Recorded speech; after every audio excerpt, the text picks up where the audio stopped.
شروع اللہ کا نام لے کر جو بڑا مہربان نہایت رحم والا ہے۔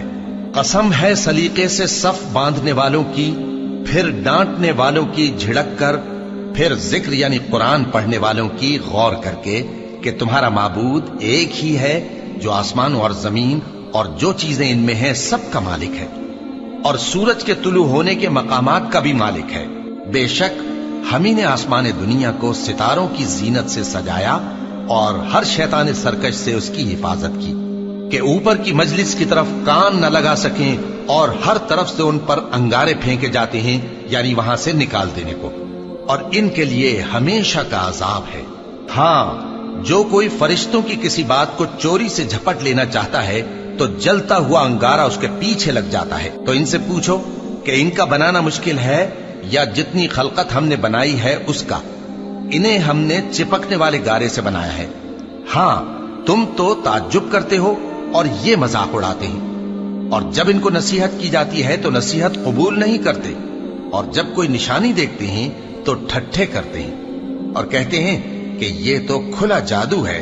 بھلا جب ہم مر گئے اور مٹی اور ہڈیاں ہو گئے تو کیا پھر اٹھائے جائیں گے؟ اور کیا ہمارے باپ دادا بھی جو پہلے ہو گزرے ہیں؟ کہہ دو کہ ہاں، اور تم لوگ ذلیل ہوگے۔ بس وہ تو ایک زور کی آواز ہوگی اور یہ اسی وقت دیکھنے لگیں گے اور کہیں گے ہائے کمبختی ہماری، یہی جزا کا دن ہے۔ کہا جائے گا کہ ہاں، وہی فیصلے کا دن جس کو تم جھوٹ سمجھتے تھے۔ فرشتوں کو حکم ہوگا جو لوگ ظلم کرتے تھے ان کو اور ان کے ہم جنسوں کو اور جن کو وہ پوجا کرتے تھے سب کو جمع کر لو، یعنی جن کو اللہ کے سوا پوجا کرتے تھے، پھر ان کو جہنم کے رستے پر چلا دو اور ان کو ٹھہرائے رکھو کہ ان سے کچھ پوچھنا ہے۔ تم کو کیا ہوا کہ ایک دوسرے کی مدد نہیں کرتے؟ اصل بات یہ ہے کہ آج یہ لوگ اپنی غلطی تسلیم کر رہے ہیں اور وہ ایک دوسرے کی طرف رخ کر کے سوال و جواب کریں گے۔ پیروکار اپنے پیشواؤں سے کہیں گے کہ تم ہی ہمارے پاس دائیں طرف سے آتے تھے۔ وہ کہیں گے نہیں، بلکہ تم ہی ایمان لانے والے نہ تھے اور ہمارا تم پر کچھ زور نہ تھا، بلکہ تم ہی سرکش لوگ تھے۔ سو ہمارے بارے میں ہمارے پروردگار کی بات پوری ہو گئی کہ اب ہم عذاب کے مزے چکھیں گے۔ سو ہم نے تم کو بھی گمراہ کیا کہ ہم خود بھی تو گمراہ تھے، پس وہ اس روز عذاب میں ایک دوسرے کے شریک ہوں گے۔ ہم گناہگاروں کے ساتھ ایسا ہی کیا کرتے ہیں۔ ان کا یہ حال تھا کہ جب ان سے کہا جاتا تھا کہ اللہ کے سوا کوئی معبود نہیں تو تکبر کرتے تھے اور کہتے تھے کہ بھلا ہم ایک دیوانے شاعر کے کہنے سے کہیں اپنے معبودوں کو چھوڑ دینے والے ہیں؟ نہیں، بلکہ یہی حق لے کر آئے ہیں اور پہلے کے پیغمبروں کو سچا کہتے ہیں۔ بے شک تم تکلیف دینے والے عذاب کا مزہ چکھنے والے ہو اور تم کو بدلہ ویسا ہی ملے گا جیسے تم کام کرتے تھے۔ مگر جو اللہ کے چنے ہوئے بندے ہیں یہی لوگ ہیں جن کے لیے روزی مقرر ہے، یعنی میوے، اور ان کا اعزاز و اکرام کیا جائے گا۔ نعمت کے باغوں میں ایک دوسرے کے سامنے تختوں پر بیٹھے ہوں گے، شراب لطیف کے جام کا ان میں دور چل رہا ہوگا جو رنگ کی سفید اور پینے والوں کے لیے سراسر لذت ہوگی، نہ اس سے درد سر ہو اور نہ وہ اس سے بہکیں۔ اور ان کے پاس حوریں ہوں گی جو نگاہیں نیچی رکھتی ہوں گی اور آنکھیں بڑی بڑی، گویا وہ گرد و غبار سے محفوظ انڈے ہوں۔ پھر وہ ایک دوسرے کی طرف رخ کر کے سوال و جواب کریں گے۔ ایک کہنے والا ان میں سے کہے گا کہ میرا ایک ساتھی تھا جو کہتا تھا کہ بھلا تم بھی ایسی باتوں کی تصدیق کرنے والوں میں ہو؟ بھلا جب ہم مر گئے اور مٹی اور ہڈیاں ہو گئے تو کیا ہم کو بدلہ ملے گا؟ اللہ کہے گا کہ بھلا تم اسے جھانک کر دیکھنا چاہتے ہو؟ پھر وہ جھانکے گا تو اس کو بیچ دوزخ میں دیکھے گا، کہے گا کہ اللہ کی قسم تو مجھے بھی ہلاک کرنے لگا تھا، اور اگر میرے پروردگار کی مہربانی نہ ہوتی تو میں بھی ان میں ہوتا جو عذاب میں حاضر کیے گئے ہیں۔ تو کیا واقعی اب ہم مرنے والے نہیں؟ ہاں، جو پہلی بار مرنا تھا سو مر چکے اور ہمیں عذاب بھی نہیں ہونے کا۔ بے شک یہی تو بڑی کامیابی ہے۔ ایسی ہی نعمتوں کے لیے عمل کرنے والوں کو عمل کرنے چاہیے۔ بھلا یہ مہمانی اچھی ہے یا تھوہر کا درخت؟ ہم نے اس کو ظالموں کے لیے بلا بنایا ہوا ہے۔ وہ ایک درخت ہے کہ جہنم کی تہ میں اگے گا، اس کے خوشے ایسے ہوں گے جیسے شیطانوں کے سر، سو وہ اسی میں سے کھائیں گے اور اسی سے پیٹ بھریں گے، پھر اس کھانے کے ساتھ ان کو کھولتا ہوا پانی ملا کر دیا جائے گا، پھر ان کو دوزخ کی طرف لوٹایا جائے گا۔ انہوں نے اپنے باپ دادا کو گمراہی پایا تھا، سو وہ انہی کے پیچھے دوڑے چلے جاتے تھے، اور ان سے پیشتر بہت سے پہلے لوگ بھی گمراہ ہو گئے تھے، اور ہم نے ان میں خبردار کرنے والے بھیجے، سو دیکھ لو جن کو خبردار کیا گیا تھا ان کا انجام کیسا ہوا۔ ہاں، اللہ کے چنے ہوئے بندوں کا انجام بہت اچھا ہوتا ہے۔ اور ہم کو نوح نے پکارا، سو دیکھ لو کہ ہم دعا کو کیسے اچھے قبول کرنے والے ہیں، اور ہم نے ان کو اور ان کے گھر والوں کو بڑی مصیبت سے نجات دی، اور ان کی اولاد ہی کو ہم نے باقی رہنے والا بنا دیا، اور ہم نے پیچھے آنے والوں میں ان کا ذکر جمیل باقی رکھا، یعنی تمام جہانوں میں کہ نوح پر سلام ہو۔ نیکوکاروں کو ہم ایسا ہی بدلہ دیا کرتے ہیں، بے شک وہ ہمارے مومن بندوں میں سے تھے۔ پھر ہم نے دوسروں کو ڈبو دیا، اور انہی کے پیروں میں ابراہیم تھے، جب وہ اپنے پروردگار کے پاس عیب سے پاک دل لے کر آئے، جب انہوں نے اپنے باپ سے اور اپنی قوم سے کہا کہ تم کن چیزوں کو پوجتے ہو، کیوں اپنی طرف سے گھڑ کر اللہ کے سوا اور معبودوں کے طالب ہو؟ بھلا پروردگار عالم کے بارے میں تمہارا کیا خیال ہے؟ تب انہوں نے ستاروں کی طرف ایک نظر کی، پھر کہا میری تو طبیعت ٹھیک نہیں ہے۔ تب وہ لوگ ان سے پیٹ پھیر کر چلے گئے۔ پھر ابراہیم ان کے معبودوں کی طرف متوجہ ہوئے اور کہنے لگے کہ تم کھاتے کیوں نہیں؟ تمہیں کیا ہوا ہے؟ تم بولتے نہیں؟ پھر ان کو داہنے ہاتھ سے مارنا اور توڑنا شروع کیا۔ پھر وہ لوگ ان کے پاس دوڑے ہوئے آئے۔ ابراہیم نے کہا کہ تم ایسی چیزوں کو کیوں پوجتے ہو جن کو خود تراشتے ہو، حالانکہ تم کو اور جو تم بناتے ہو اس کو اللہ ہی نے پیدا کیا ہے۔ وہ کہنے لگے کہ اس کے لیے ایک عمارت بناؤ، پھر اس کو آگ کے ڈھیر میں ڈال دو۔ غرض انہوں نے ان کے ساتھ ایک چال چلنی چاہی، اور ہم نے انہی کو زیر کر دیا۔ اور ابراہیم بولے کہ میں اپنے پروردگار کی طرف جانے والا ہوں، وہ مجھے رستہ دکھائے گا۔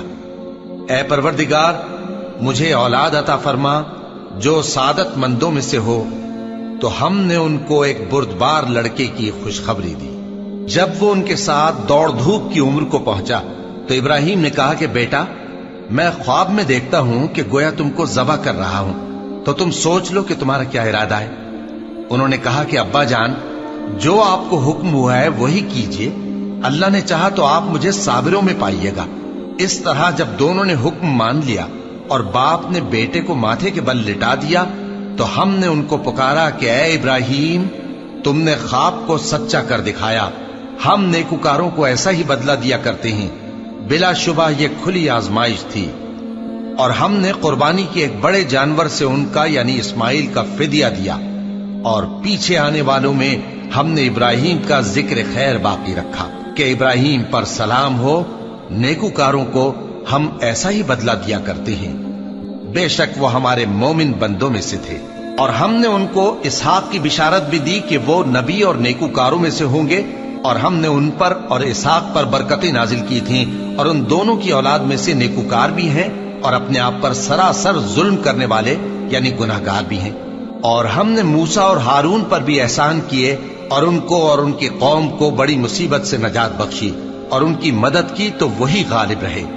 اور ہم نے ان دونوں کو کتاب واضح یعنی تورات عنایت کی، اور ان کو سیدھا رستہ دکھایا، اور پیچھے آنے والوں میں ان کا ذکر خیر باقی رکھا کہ موسیٰ اور ہارون پر سلام، بے شک ہم نیکوکاروں کو ایسا ہی بدلہ دیا کرتے ہیں۔ وہ دونوں ہمارے مومن بندوں میں سے تھے، اور الیاس بھی پیغمبروں میں سے تھے۔ جب انہوں نے اپنی قوم سے کہا کہ تم ڈرتے کیوں نہیں؟ کیا تم بال کو پکارتے اور اسے پوجتے ہو، اور سب سے بہتر پیدا کرنے والے کو چھوڑے دیتے ہو یعنی اللہ کو، جو تمہارا اور تمہارے پہلے باپ دادوں کا پروردگار ہے؟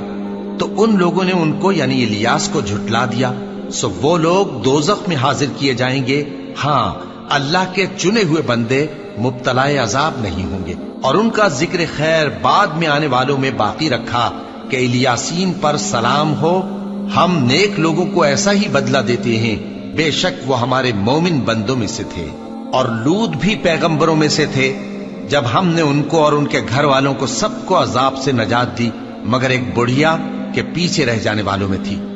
پھر ہم نے اوروں کو ہلاک کر دیا، اور تم دن کو بھی ان کی بستیوں کے پاس سے گزرتے رہتے ہو اور رات کو بھی، تو کیا تم عقل نہیں رکھتے؟ اور یونس بھی پیغمبروں میں سے تھے، جب وہ بھاگ کر بھری ہوئی کشتی میں پہنچے پھر انہوں نے قرا ڈلوایا تو ٹھہرے پھینکے جانے والے. پھر مچھلی نے ان کو نگل لیا جبکہ وہ اپنے آپ کو ملامت کرنے والے تھے. پھر اگر وہ اللہ کی پاکی بیان نہ کر رہے ہوتے تو اس روز تک کہ لوگ دوبارہ زندہ کیے جائیں گے اسی کے پیٹ میں رہتے. پھر ہم نے ان کو جبکہ وہ بیمار تھے چٹیل میدان میں ڈال دیا اور ان پر کدو کی بیل اگا دی اور ان کو 1,00,000 یا اس سے زیادہ لوگوں کی طرف پیغمبر بنا کر بھیجا تو وہ ایمان لے آئے. سو ہم بھی ان کو دنیا میں ایک وقت مقرر تک فائدے دیتے رہے. ان سے پوچھو تو کہ بھلا تمہارے پروردگار کے لیے تو بیٹیاں ہوں اور ان کے لیے بیٹے، یا ہم نے فرشتوں کو عورتیں بنایا اور یہ اس وقت دیکھ رہے تھے؟ دیکھو یہ اپنی جھوٹ بنائی ہوئی بات کہتے ہیں کہ اللہ کی اولاد ہے، حالانکہ یہ جھوٹے ہیں. کیا اس نے بیٹوں کے مقابلے میں بیٹیوں کو پسند کیا ہے؟ تم کیسے لوگ ہو، کس طرح کا فیصلہ کرتے ہو؟ بھلا تم غور کیوں نہیں کرتے؟ یا تمہارے پاس کوئی واضح دلیل ہے؟ اگر تم سچے ہو تو اپنی کتاب پیش کرو. اور انہوں نے اللہ میں اور جنوں میں رشتہ ٹھہرا لیا، حالانکہ جنات جانتے ہیں کہ وہ اللہ کے سامنے حاضر کیے جائیں گے. یہ جو کچھ بیان کرتے ہیں اللہ اس سے پاک ہے، مگر اللہ کے چنے ہوئے بندے مبتلا عذاب نہیں ہوں گے. سو تم لوگ اور جن کو تم پوجتے ہو اللہ کے خلاف کسی کو بہکا نہیں سکتے مگر اسی کو جو جہنم میں جانے والا ہے. اور فرشتے کہتے ہیں کہ ہم میں سے ہر ایک کا ایک مقام مقرر ہے اور ہم صف باندھے رہتے ہیں اور ہم تسبیح کرتے رہتے ہیں. اور یہ لوگ کہا کرتے تھے کہ اگر ہمارے پاس اگلوں کی کوئی نصیحت کی کتاب ہوتی تو ہم اللہ کے چنے ہوئے بندے ہوتے. پھر اس سے کفر کرتے رہے، سو ان قریب ان کو اس کا نتیجہ معلوم ہو جائے گا. اور اپنے پیغام پہنچانے والے بندوں سے ہمارا وعدہ ہو چکا ہے کہ وہی مظفر و منصور ہوں گے اور ہمارا لشکر ہی غالب رہے گا. تو ایک وقت تک ان سے منہ پھیرے رہو اور انہیں دیکھتے رہو، یہ بھی ان قریب کفر کا انجام دیکھ لیں گے. کیا یہ ہمارے عذاب کے لیے جلدی کر رہے ہیں؟ مگر جب وہ ان کے آنگن میں آ اترے گا تو جن کو ڈر سنایا گیا تھا ان کے لیے برا دن ہوگا. اور ایک وقت تک ان سے منہ پھیرے رہو اور دیکھتے رہو، یہ بھی عنقریب نتیجہ دیکھ لیں گے. یہ جو کچھ بیان کرتے ہیں تمہارا پروردگار جو صاحب عزت ہے اس سے پاک ہے. اور پیغمبروں پر سلام اور سب طرح کی تعریف اللہ رب العالمین کے لیے.